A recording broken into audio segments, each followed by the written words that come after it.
Thor gets a little bit of a haircut. Does get a haircut. How does that come about? Like, I mean, you know, Thor getting a makeover. There's not a huge explanation, really. It was just kind of me going, I don't want to wear the wig every day. It takes 2 hours to put on. Kind of just run with the creative license there and give him a different look. You know? Great. On set, there's a lot of flying wires for Chris, plenty of fight moves, one just as strong look-alike stunt double, and thousands of Australian fans waiting for the chance to meet the God of Thunder. Yeah, both Tom and I spent a lot of time sort of, you know, in between takes coming out and trying to sign autographs and take photos. Like hundreds of selfies. Thousands, yeah. Thousands? Lots, yeah. I mean, you guys spent hours I'm very and good hours. at the one-handed selfie. I had my mate kind of a few steps ahead of me, kind of getting the cameras ready and handing them to me.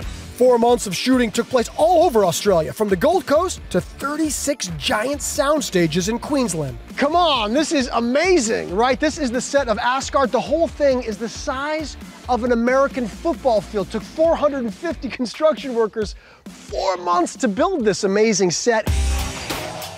Welcome to Asgard! Now this is the chair that imprisons Thor. Ugh. Oh man. Oh yeah, now there are multiple Thor hammers on set, but there is only one hero hammer. This is it, and it's got some good weight to it. I guess about 20 to 25 pounds. God of Thunder! Oh, sorry. Yes! We know each other.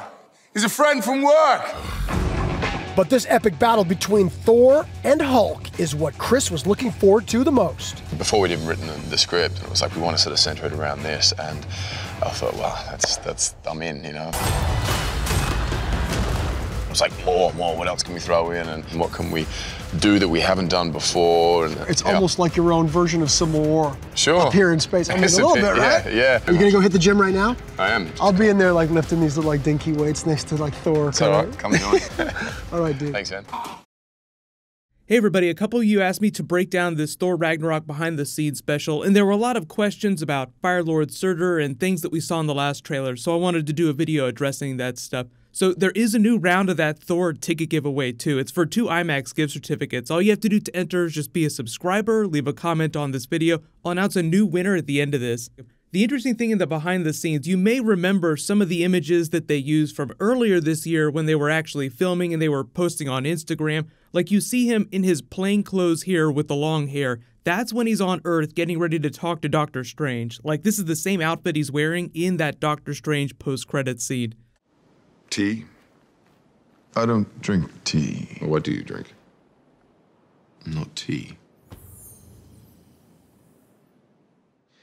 But you've all seen the other trailers, so you know that his hammer gets destroyed, and we see him on the Rainbow Bridge later in the movie when he's full of whatever Odin Force or the power of the hammer or an Infinity Gem. But the funny thing here is that when he's on this blue screen set, it looks like he's calling the hammer to himself, and he has short hair, so it just doesn't make a lot of sense.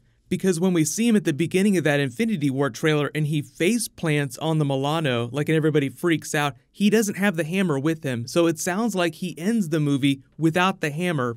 But we've all seen the concept footage from Infinity War where they just sort of crop out the weapons that he's using, so it makes it look like he might be using a version of Ultimate Thor's hammer. Like Ragnarok is the process of him becoming Ultimate Thor from the comics, just like the biggest, baddest version of Thor that you've ever seen in order to take down Hela.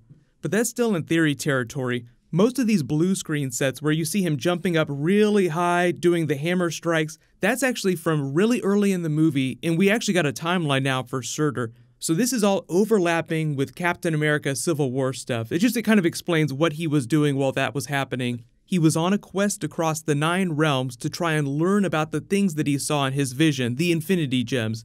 And that just happens to take him to Firelord Surtur's planet. So obviously you've seen the World Tree. You know it exists down here right next to Hela's planet where she resides. But the cool thing is, you remember the original Thor movie, how he's talking to Jane Foster about how things that seem magic are really just science that you haven't explained yet? We learned a little bit about where Surtur lives in the MCU. His planet is actually a Dyson sphere that's built around a star. So like what you're seeing here is the inside of the Dyson sphere. All these weird smaller fire demons, and they revealed that there's a giant dragon too. Don't know if Thor's actually going to fight that in the movie, because there are a lot of toys and a lot of the Disneyland ride stuff that you don't see a whole lot of in the movies. They do that with the Guardians of the Galaxy. So just keep your eyes peeled for Surtur riding a giant dragon somewhere in the movie. And I don't know if he's going to be the stand-in for the Midgard serpent, because Midgard serpent is a big part of Ragnarok and a big part of the Thor mythos. And if they're going to be doing big crazy Surtur things, then it would make sense they try to include him. But this might just be the stand-in for that. You're probably at least a little bit familiar with him from the comics. He's this grand cosmic being, so there was this big question about how they would tackle him in the MCU, and you see a couple different versions of him in the trailer. There's like the giant version that Hulk is getting ready to punch. Like, look how small Hulk is compared to Surtur.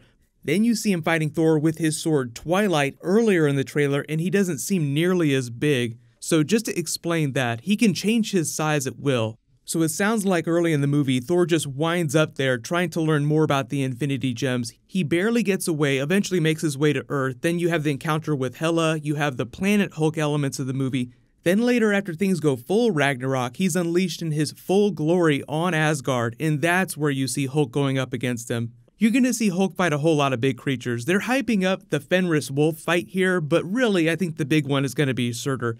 And while I do think that Hulk can defeat Surtur, like they're just going to show you how badass Hulk can get, I don't think he'll be able to kill him. Not a lot of people die in the Marvel Cinematic Universe. They just change form or they go away for a while. Even Red Skull is still floating somewhere out in the universe, wherever the Tesseract sent him. But the rest of the behind the scenes is pretty straight up. You just see a couple of the Asgard shots. This shot where he's wielding Odin's spear looks like it's from later in the trailer from these scenes here. And then this looks like it also happens much earlier in the movie where he walks up and puts the hammer on Loki's lap again. This is just a nice callback to the first Thor movie where he set it on his chest. Still not worthy, still can't lift it. If you want to keep Loki from moving around, then just put the hammer on top of him.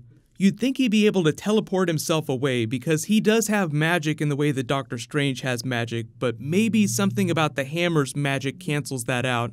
But that's like a whole other thing. We haven't talked a lot about Doctor Strange in the movie, mostly because I think they want to maintain the surprise and because he's not that big of a thing. Like, think about how much Iron Man wound up being in Spider-Man Homecoming. It wasn't nearly as much as they marketed, so I think that's why they're spending most of their time hyping up the Thor-Hulk fight, even though that itself isn't the biggest part of the movie. It's just a really easy thing to sell to little kids, like, oh, I can't wait to see Hulk fight Thor, even though that's probably only going to be 5 minutes of the film.